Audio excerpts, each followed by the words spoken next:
የኔ አገር በምናብ ታየኝ ስወጣ በእንባዬ ሸኘኝ። ሰላም ጤና ይስጥልን። ቻናሉ ኢትዮ ማለዳ ነው። በዛሬው ቅኝታችን ስለ ድምጻዊ ሃናን አብዱ የምንነግራችሁ ይሆናል። በርግጥ ከዚህ ቀደም በሰራነው ቪዲዮ ስለ ድምጻዊቷ ስለሚጠቀሙባቸው ጀነራሎች በስም ጠቅሰን ያስረዳን መሆኑ ይታወሳል።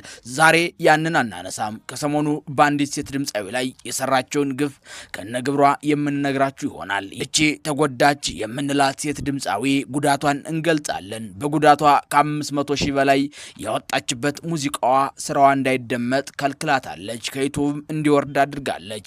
ነገሩ በዚህ አይቋጭም። ከዚህ ጉዳይ ጀርባ እውቁ የሙዚቃና ግጥም ደራሲ የቅሌቱ አንድ አካል ሲሆን እሱንም በስም ጠቅሰን የሰራውን ስህተት ጭምር የምንነግራችሁ ይሆናል።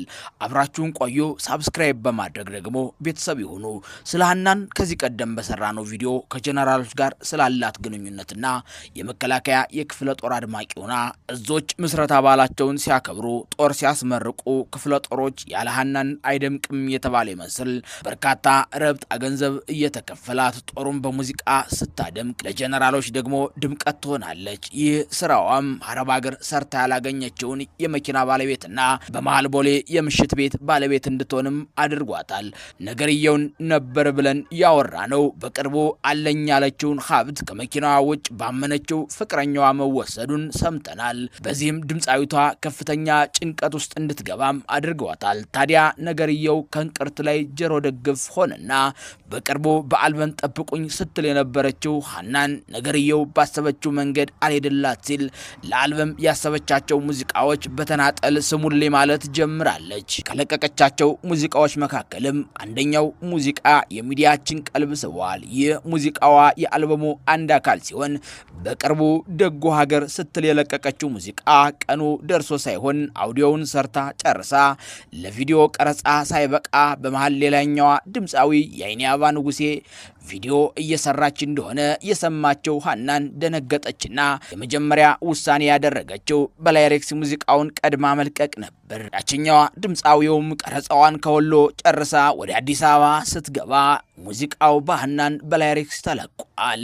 በእርግጥ ሁለቱ ሴት ድምጻዊ የራሳቸው እውነት አላቸው። ይህ የወሎን ፍቅርና ናፍቆት የሚገልጽ ሙዚቃ በድምጻዊ መሐመድ አወል የተሰራው በ90ዎቹ ነበር። በእርግጥ ሙዚቃው እንኳን ወሎ ለተወለደ ወሎን በስማ በለው ለሚያውቀው እንኳን ስሜት ቀስቃሽ የሆነ ደስ የሚል እንባ የሚያራጭ ሙዚቃ ነው። የዚህ ሙዚቃ ግጥምና ዜማ ባለቤት ደግሞ ገጣሚ ተስፋ ብርሃን ሲሆን በድምጹ ያንቆራቆረው ደግሞ ድምጻዊ መሐመድ አወል ነው። ይህም ሙዚቃ ሁለት ሴት ድምጻዊያን እንደ አዲስ ሪሚክስ ለማድረግ ሲሞክሩ ነው ተጠላልፈው የወደቁት። የኪሳራቸው መንስኤ ደግሞ ግጥምና ዜማው የኔ ነው ግዙኝ ብሎ ገበያ ላይ ያወጣው እውቁ የግጥምና የዜማ ደራሲ ተስፋ ብርሃን። ይህ የግጥም ደራሲ በቅርቡ ፍቅር አዲስ ከለቀቀችው አልበም መካከል ጎንደር ሰላም ለኪ ስል የገጠመው አንጋፋ ገጣሚ ሲሆን አንጋፋ ገጣሚ ቢሆንም ክብሩን ዝቅ አድርጎ የማይሆን ስራ መስራቱ በብዙዎች በኩል የተሰጠውን ክብር እንዲያጣ አድርጎታል። ይህ የሆነው ደግሞ ገጣሚ አንድን ስራ ለሁለት ሰው መሸጡ ነው። ታዲያ ገጣሚው ከሁለቱ አናብስት ድምጻውያን መቶ ሺህ ከተቀበለ በኋላ ራሱ የሰራው ስራ እኒህን ሴት ድምጻውያን ለግጭት ሲዳርጋቸው ገላጋይ መሆንም አስተያየት መስጠትም አልፈለገም። ሁለቱ ለከፍተኛ የገንዘብ ኪሳራ የማይሆን ሰጣ ገባ ውስጥ እንዲገቡም አድርጓቸዋል። ድምጻዊት የአይኔ አበባ ለዚህ ስራ ከ500 ሺህ ብር በላይ ያወጣች ሲሆን በመጨረሻም ስራው አልቆ በእውቁ የሙዚቃ የዩቲዩብ ቻናል ናሁ ኢንተርቴይንመንት እንዲለቀቅ ብታደርግም በድምጻዊት ሃናን አብዱ አማካኝነት ከተጫነበት የዩቲዩብ ቻናል እንዲወርድ አድርጋባታለች። ለዚህ ጉዳይም የቻናሉ ባለቤት አቶ ናሆም ፈራው አወረድኩት የሚል ምላሽ ሰጥቷል።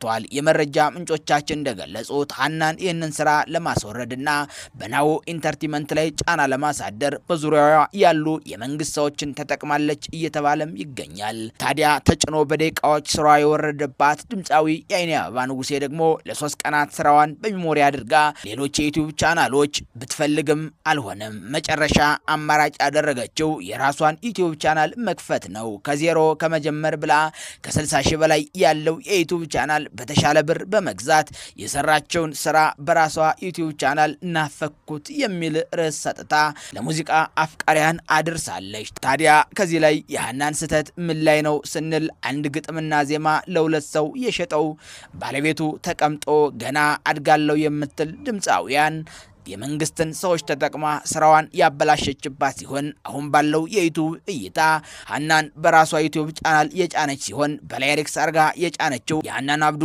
ደጉ አገር የሚለው ሙዚቃ በሁለት ሳምንት 120 ሺህ እይታን ሲያገኝ ከግማሽ ሚሊዮን ብር በላይ ወጪ ያደረገችው ድምፃዊት አይናባ ንጉሴ ደግሞ በ5 ቀን ውስጥ 34 ሺህ እይታን ብቻ አግኝታለች። እናንተ ይህንን አድምጣችሁ ማን ተሳሳተ የሚለውን ኮሜንት ላይ አጋሩን። ለዛሬው ቻናሉ ኢትዮ ማለዳ ነበር። መልካሙን ሁሉ ተመኘንላችሁ።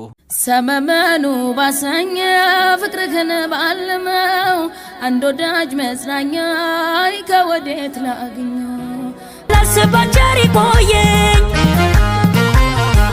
ያው ማዶ ታየኝ አጥቢያዬ አገሬ ዞሮ መግቢያዬ አጥንቴ ስጋና ነፍሴ እንደነሽም የደሴ እኔማ ሄጃዬ ዋለሁ ወጥቼ የትቀራ